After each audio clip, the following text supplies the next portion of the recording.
El Fondo Monetario Internacional, que concedió al Ecuador una facilidad financiera extendida de 6.500 millones de dólares ante la imposibilidad de cumplir por la pandemia el acuerdo que se había firmado anteriormente, sugiere garantizar la capacidad de pago del país con ajustes en el gasto o incremento de impuestos. Mauricio Pozo, flamante ministro de Economía y Finanzas. Buenos días, bienvenido a Contacto Directo. Buenos días, Lenin, gracias por la entrevista. El gobierno ya ha desmentido que no va a proponer incremento del IVA a la Asamblea, en la que no tiene mayoría durante lo que resta de su mandato. Ahora, mientras paga atrasos con los 4.000 millones que le van a llegar de la facilidad financiera del Fondo Monetario Internacional, ¿hará ajustes en el gasto público o todo el trabajo sucio se lo van a dejar al próximo presidente? Este es un esfuerzo permanente, Lenin. Esto no es simplemente que se llegó a la meta en cierta fecha, hicieron el desembolso y no hay que seguir. El trabajo de ordenamiento de las finanzas públicas tiene que ser profundizado. Vamos a estar trabajando en esa dirección. Hay que continuar con las metas que hay que alcanzar en determinadas fechas. El tema de la reducción del gasto tiene que ser gradual. El tema de transparentación de las cuentas de igual manera, ponerse al día con los acreedores del Estado, es decir, hay que ir cumpliendo lo que está inmerso en el programa para poder viabilizar los recursos que todavía faltan y adicionalmente poder mantener un mensaje a la economía internacional que nos permita en algún momento tener abiertas las puertas de acceso y obviamente que esto se evidencie, por ejemplo, en una reducción del riesgo país. Entonces no es un tema simplemente de que ya se hizo algo y no hay que continuar, no solamente que hay que continuar, sino que hay que profundizar algunas acciones para que el programa pueda tener sostenibilidad y mantenimiento en el mediano plazo. Los ajustes permitirían aumentar la reducción de atrasos, pero el déficit va a permanecer, porque el presupuesto 2021, el del nuevo gobierno, según la Constitución, es igual al del 2020, que obviamente tiene también un déficit. ¿Pensaron en eso en el momento de firmar el acuerdo con el Fondo Monetario Internacional, ministro? El año 2020 tiene un déficit estimado de 8.9% del PIB. Que yo recuerde, un déficit de esa magnitud no registra la historia económica del país probablemente de los últimos 40 años. Y el déficit previsto para el año 2021 baja a cerca del 3% del PIB. ¿Y por qué baja? Porque obviamente ya no van a estar presentes algunas situaciones como es una recesión tan grande como la que se vive este año y que va a implicar menor recaudación tributaria.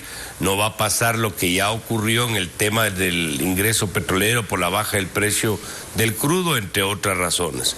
Eso ayuda más el tema de la austeridad fiscal para bajar el desequilibrio de una manera tan intensa. Pero este es un proceso que tiene que irse manteniendo. Para este año se va a ejecutar un presupuesto y sobre esa ejecución es que se extiende para el próximo año que hay un cambio de gobierno.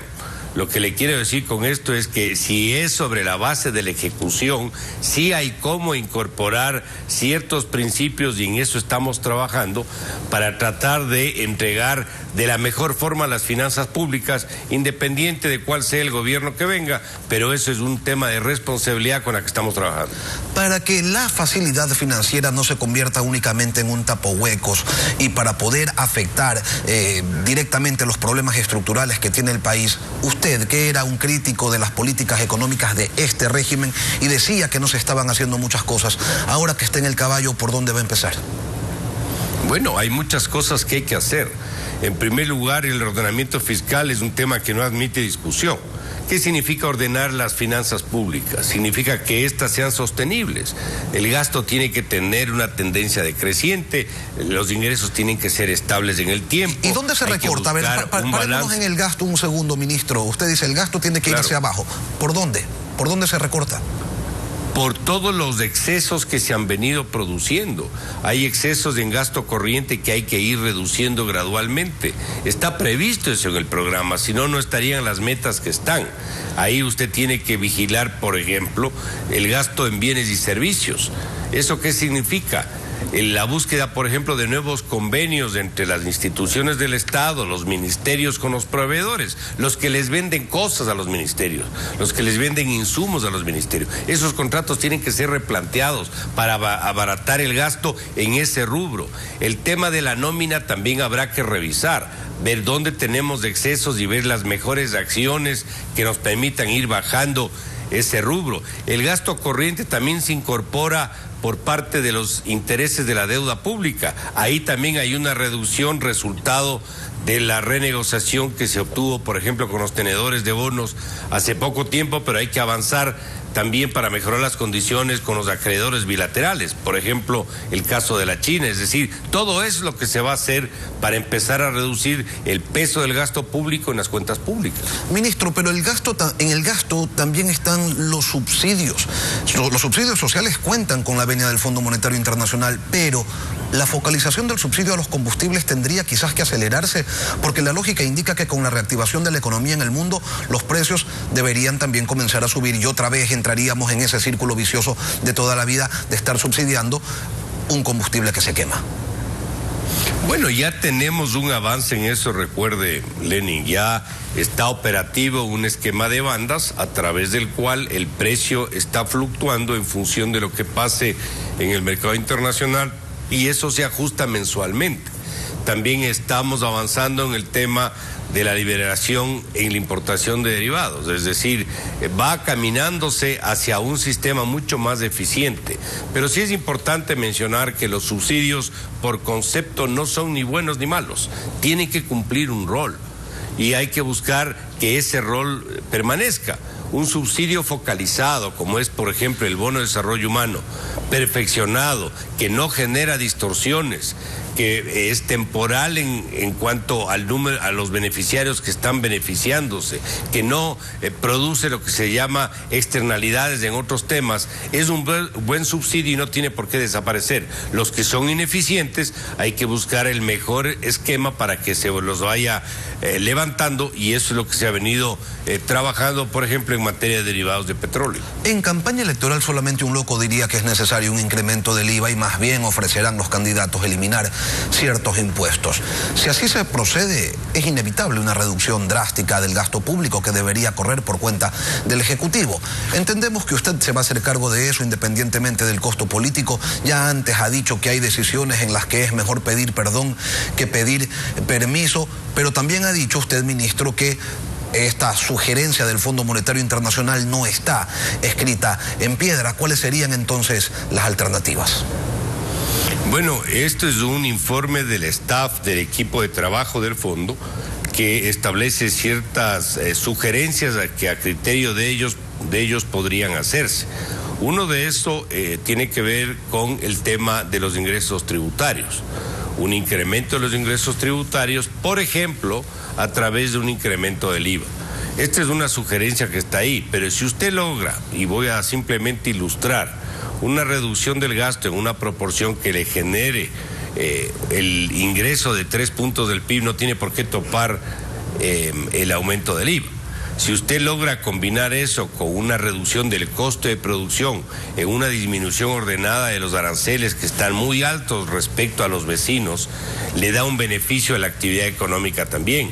Si puede ir, por ejemplo, en una reducción del impuesto a la renta a las sociedades, del 25 al 20, me estoy inventando el ejemplo, y eso le da una capacidad de mayor inversión al sector privado, puede usted ir compensando. Entonces lo que le quiero decir es que nosotros vamos a trabajar en una propuesta de una reforma tributaria, obviamente tendrá que ser decidida por un siguiente gobierno, pero una propuesta que simplifique, elimine y revise todo lo que tengan que revisar. Entonces no hay que sacar la conclusión tan rápida de decir va a subir el IVA. Puede ser que no se necesite subir el IVA, puede ser que haya necesidad de hacer un ajuste, pero eso va a estar en función de esta reforma que vamos a preparar y que va a tener, por cierto, el concurso de muchos delegados, de los delegados de las cámaras, del propio gobierno, entre otros actores. ¿Cuándo la van a presentar? Esto no le puedo dar una fecha, pero vamos a trabajar en paralelo en esta reforma con las otras dos. que van a ser también parte de la siguiente administración. Me refiero al tema laboral y me refiero al tema de la seguridad social. La idea es que responsablemente haya un borrador con la mayor cantidad de coincidencias desde los distintos actores, para que pueda ser terminado y culminado por una siguiente administración, cualquiera que ésta sea. Los gastos operativos del gobierno se redujeron en una cifra más significativamente que la burocracia, porque aquello implica despidos y aumento del desempleo. Pero en gran medida estos gastos aumentaron porque la burocracia creció. Entonces resulta inevitable reducirla. Usted dice, vamos a analizar la nómina, pero ¿cuál es la meta? ¿Cuál es el objetivo? ¿Qué es lo que tienen previsto? ¿Cómo lo van a hacer? Hay una revisión que se está haciendo permanentemente. Yo acabo de participar en un gabinete el día jueves de la semana pasada, el primer gabinete, y hay una revisión permanente que se hace sobre el gasto del Estado. Y ahora yo me incorporo, yo tengo mis comentarios, mis observaciones de esto.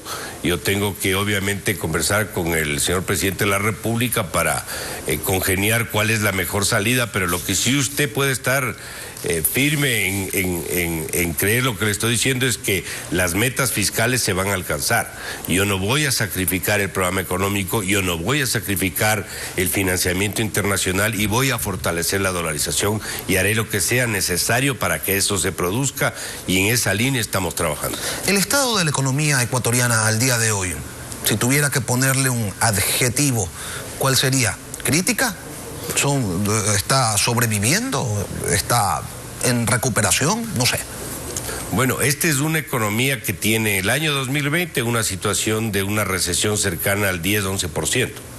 Esto significa que está en una situación delicada, difícil, está viviendo una crisis, pero las acciones que se están aplicando, como las de replantear el tema de la deuda, lo que tiene que continuar el programa de apoyo con el fondo, le da una posibilidad de recuperación posterior. Es decir, estamos enrutados, estamos puestos hacia donde tenemos que caminar, pero tenemos que caminar y tenemos que seguir avanzando y fortaleciendo el programa y fortaleciendo la propia dolarización, y hacia allá vamos a ir. Es decir, es un país que está atravesando una situación difícil, pero con una forma de salida que se han adoptado algunas acciones que tiene que ser fortalecida con otras acciones. ¿La eliminación del déficit público es básico para mantener la dolarización, o esta no corre ningún riesgo al tener una brecha perenne que además se profundiza? Si usted no tiene en orden las finanzas públicas esto expresado en un déficit muy alto, usted lo que hace es absorber liquidez, absorber recursos para que la economía pueda mantenerse creciendo a un mayor ritmo. Un déficit fiscal muy alto produce varios problemas. En primer lugar, significa una tendencia al endeudamiento público de una manera acelerada, lo cual no es sano en el largo plazo. En segundo lugar, se empiezan a buscar formas de captar recursos en ciertos actores, como es vía impositiva o vía alguna otra que no es sana para el manejo. Le genera presión al sector externo, es decir, le obliga a endeudarse al país y eso debilita las cuentas externas. Es decir, es un concepto que lo que hace es derivar en un deterioro en general de la economía. Por esa razón es una condición necesaria, no es suficiente, pero sí necesaria, la corrección del problema fiscal, la reducción del déficit para darle sostenibilidad al manejo económico, al programa y a la propia dolarización. Ministro, las leyes de urgencia económica dictadas últimamente han creado beneficios tributarios para atraer la inversión extranjera y también la nacional. Esta última se concreta siempre con el retorno de capitales. Con las reformas últimas, ¿volvieron capitales al país o continúan saliendo dólares en la crisis? Bueno, usted sabe que esto se acaba de adoptar hace pocos meses, muy pocos meses, o sea, la reacción de los mercados tiene que ir gradualmente produciéndose. Por eso es importante que se evidencie una perseverancia y una profundización de las políticas. Es decir, los mercados reaccionan cuando ven que un gobierno y un país va en el tiempo adoptando las acciones que corresponden. No se trata solamente de que ya se cumplió un ciclo y ya no se hace nada más. Para que pueda, por ejemplo, empezar a evidenciarse una recuperación de la inversión extranjera, se requiere estas acciones y muchas otras a lo largo del tiempo. Por eso es que le decía al principio que este es un tema de continuidad, de perseverancia, de constancia y de enviar mensajes permanentemente para que vean que hay un accionar que tiene un norte, tiene una dirección, tiene la profundidad adecuada, tiene la decisión, tiene la convicción política. Ese es el trabajo que estamos tratando de imponer en el ministerio. Ahora, cuando Mauricio Pozo no era ministro, era un crítico del impuesto a la salida de divisas, decía que se lo tenía que eliminar. ¿Y ahora? Sigo siendo un crítico, me parece que es uno de los peores impuestos que se han incorporado al sistema económico del Ecuador. Un impuesto que inhibe la inversión extranjera, genera más salida que entrada de recursos. Es un Pero no va a plantear su eliminación. Nocivo. Hay en la propuesta que le mencioné hace un momento, de cuál podría ser un sistema tributario homogéneo, va a estar incorporado mi lectura sobre ese impuesto, que es que tiene que irse eliminando. Lamentablemente, Lenin, ese impuesto que fue creado para evitar que salgan los capitales, que por cierto nunca sirvió para eso, han salido más capitales con ese impuesto que antes, ese impuesto se ha convertido en el tercer impuesto de mayor recaudación. Entonces genera 1.200 millones de ingresos al fisco, al presupuesto, después del impuesto al IVA y el impuesto a la renta, y por lo tanto quitarle de una sola genera también problemas fiscales. Pero eso no quiere decir que no se lo levante. En ese sentido tiene que buscarse un esquema, y eso es lo que vamos a tratar de incorporar en la reforma, para que se lo vaya levantando probablemente de una manera gradual, pero en el tiempo este impuesto tiene que desaparecer. Mauricio Pozo, ministro de Economía y Finanzas, gracias por acompañarnos esta mañana aquí en Contacto Directo. A ustedes, muchas gracias, Len. Un buen día.